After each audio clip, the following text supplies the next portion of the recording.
Hi friends, welcome back to my channel. ಇವತ್ತು ಒಂದು different ಆಗಿ ಮಸಾಲ ಚಿತ್ರಾನ್ನ ಮಾಡೋದನ್ನು ತೋರಿಸ್ಕೊಡ್ತೀನಿ. ಚಿತ್ರಾನ್ನ ಅಂದರೆ ಯಾರಿಗೆ ತಾನೇ ಇಷ್ಟ ಇರಲ್ಲ ಹೇಳಿ. ಬೆಳಗಿನ ತಿಂಡಿಗೆ ಸೂಪರಾಗಿ ಸಿಂಪಲ್ಲಾಗಿ ಡಿಫ್ರೆಂಟ್ ವೇಯಲ್ಲಿ ಮಸಾಲೆ ಚಿತ್ರಾನ್ನ ಹೇಗೆ ಮಾಡೋದು ಅಂತ ನೋಡೋಣ. ವಿಡಿಯೋ ಇಷ್ಟ ಆದಲ್ಲಿ ಒಂದು ಲೈಕ್ ಮಾಡಿ. ನೀವು ಇನ್ನೂ ನನ್ನ ಚಾನಲ್ಗೆ ಸಬ್ಸ್ಕ್ರೈಬ್ ಆಗಿಲ್ಲ ಅಂದರೆ ಸಬ್ಸ್ಕ್ರೈಬ್ ಮಾಡ್ಕೊಳ್ಳಿ. ಬನ್ನಿ ನೋಡೋಣ ಮಸಾಲೆ ಚಿತ್ರಾನ್ನ ಹೇಗೆ ಮಾಡೋದು ಅಂತ. ಒಂದು ಮಿಕ್ಸಿ ಜಾರಿಗೆ ಅರ್ಧ ಕಪ್ ತೆಂಗಿನಕಾಯಿ, ಸ್ವಲ್ಪ ಕೊತ್ತಂಬರಿ ಸೊಪ್ಪು, 1 ಇಂಚ್ ಆಗುವಷ್ಟು ಶುಂಠಿ ಮತ್ತು 7ರಿಂದ 8 ಪೀಸ್ ಆಗುವಷ್ಟು ಬೆಳ್ಳುಳ್ಳಿ, ಒಂದು ಸಣ್ಣ ಪೀಸ್ ಚಕ್ಕೆ, ಒಂದು 2ರಿಂದ 3 ಲವಂಗ.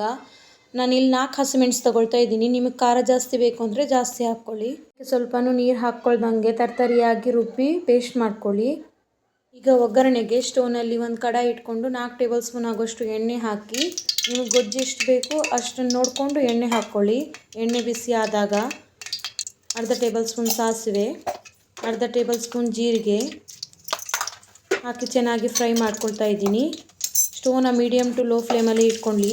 ಜೀರಿಗೆ ಮತ್ತು ಸಾಸಿವೆ ಚೆನ್ನಾಗಿ ಚಟಪಟ ಅಂದಾಗ 1 ಟೇಬಲ್ ಸ್ಪೂನ್ ಆಗುವಷ್ಟು ಉದ್ದಿನಬೇಳೆ, 2 ಟೇಬಲ್ ಸ್ಪೂನ್ ಆಗುವಷ್ಟು ಕಡಲೆಬೇಳೆನ ಹಾಕ್ತಾಯಿದ್ದೀನಿ. ಇದನ್ನೆಲ್ಲದನ್ನು ಚೆನ್ನಾಗಿ ಫ್ರೈ ಮಾಡ್ಕೊಳ್ಳಿ. ಈಗ ಇದಕ್ಕೆ ಸಣ್ಣದಾಗಿ ಹೆಚ್ಚಿದಂತಹ ಈರುಳ್ಳಿನ ಹಾಕಿ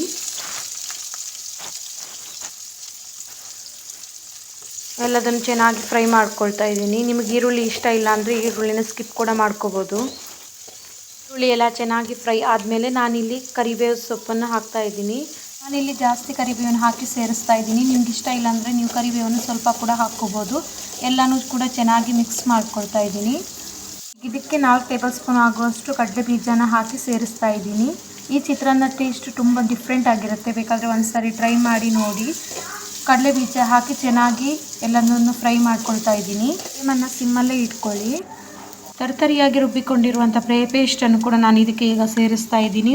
ಫ್ಲೇಮನ್ನು ಸ್ಲೋವಲ್ಲೇ ಇಟ್ಕೊಳ್ಳಿ, ಇಲ್ಲಾಂದರೆ ಮಸಾಲೆ ಎಲ್ಲ ಸೀದೋಗುತ್ತೆ. ಫ್ಲೇಮಲ್ಲಿ ಸ್ವಲ್ಪ ಹಸಿ ವಾಸನೆ ಹೋಗೋದು ನನಗೆ 2 ನಿಮಿಷ ಚೆನ್ನಾಗಿ ಫ್ರೈ ಮಾಡಿ. ಈಗ ಇದಕ್ಕೆ ನಾನು ಅರ್ಧ ಟೇಬಲ್ ಸ್ಪೂನ್ ಆಗುವಷ್ಟು ಅರಿಶಿಣ ಹಾಗೂ ಸ್ವಲ್ಪ ಉಪ್ಪನ್ನು ಸೇರಿಸ್ತಾ ಇದ್ದೀನಿ. ಮಸಾಲೆ ಎಲ್ಲ ಚೆನ್ನಾಗಿ ಫ್ರೈ ಆದಮೇಲೆ ನಾನಿಲ್ಲಿ 1 ನಿಂಬೆ ಹಣ್ಣಿನ ರಸನ ಸೇರಿಸ್ತಾ ಇದ್ದೀನಿ. ನಿಮಗೆ ಎಷ್ಟು ಬೇಕೋ ಅಷ್ಟು ಗೊಜ್ಜಿಗೆ ಬೇಕಾದರೂ ನೀವು ಕೂಡ ಅನ್ನನ ಹಾಕ್ಕೋಬೋದು. ಇಲ್ಲಾಂದರೆ ಸ್ವಲ್ಪ ಬೇಕಾದರೆ ಸ್ವಲ್ಪ ಹಾಕಿ ಒಂದು ಸ್ವಲ್ಪನ 2ರಿಂದ 3 ದಿನ ಆಗುವಷ್ಟು ಫ್ರಿಜ್ಜಲ್ಲಿ ಕೂಡ ಇಡ್ಬೋದು. ನಾನೀಗ ಬಿಸಿ ಬಿಸಿ ಅನ್ನನ ಇದಕ್ಕೆ ಹಾಕಿ ಸೇರಿಸ್ತಾ ಇದ್ದೀನಿ. ಮಸಾಲೆ ಬಿಸಿ ಬಿಸಿಗಿರುವಾಗಲೇ ಅನ್ನನ ಸೇರಿಸ್ಬೇಕು. ನಿಮಗೆ ಜಾಸ್ತಿ ಕಲರ್ ಬೇಕು ಅನಿಸಿದರೆ ನೀವು ಗೊಜ್ಜನ್ನು ಜಾಸ್ತಿ ಮಾಡಿಕೊಂಡು ಕೂಡ ಸೇರಿಸ್ಕೋಬೋದು. ಈಗ ಉಪ್ಪು ಖಾರನೆಲ್ಲ ಚೆಕ್ ಮಾಡಿ, ಉಪ್ಪು ಖಾರ ಎಲ್ಲಾದರೂ ಕಮ್ಮಿ ಇದ್ದಲ್ಲಿ ನಿಮ್ಗೆ ಬೇಕಾದರೆ ಹಾಕ್ಕೊಳ್ಳಿ.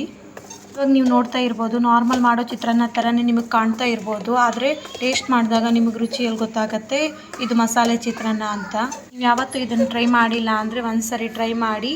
ನನ್ನ ರೆಸಿಪಿ ಇಷ್ಟ ಆದಲ್ಲಿ ಲೈಕ್ ಮಾಡಿ, ಶೇರ್ ಮಾಡಿ, ಸಬ್ಸ್ಕ್ರೈಬ್ ಮಾಡೋದನ್ನು ಮರಿಬೇಡಿ. ನಾವು ಪೇಸ್ಟ್ ಮಾಡಿ ಇದಕ್ಕೆ ಮಸಾಲೆ ಹಾಕಿದ್ದೀವಿ ಅಂತ ಅನ್ನಿಸ್ತಾನೆ ಇಲ್ಲ. ನೋಡಿ ಎಷ್ಟು ಕಲರ್ಫುಲ್ಲಾಗಿ ನಾವು ನಾರ್ಮಲ್ ಮಾಡೋ ಚಿತ್ರಾನ್ನ ಥರನೇ ಬಂದಿದೆ. ಸರಿ, ಬೆಳಗಿನ ಬ್ರೇಕ್ಫಾಸ್ಟ್ಗೆ ಬಿಸಿ ಬಿಸಿ ಟೀ ಜೊತೆಗೆ ಟ್ರೈ ಮಾಡಿ ಬೇಕಾದರೆ ನೋಡಿ, ಚೆನ್ನಾಗಿರುತ್ತೆ. Thank you for watching.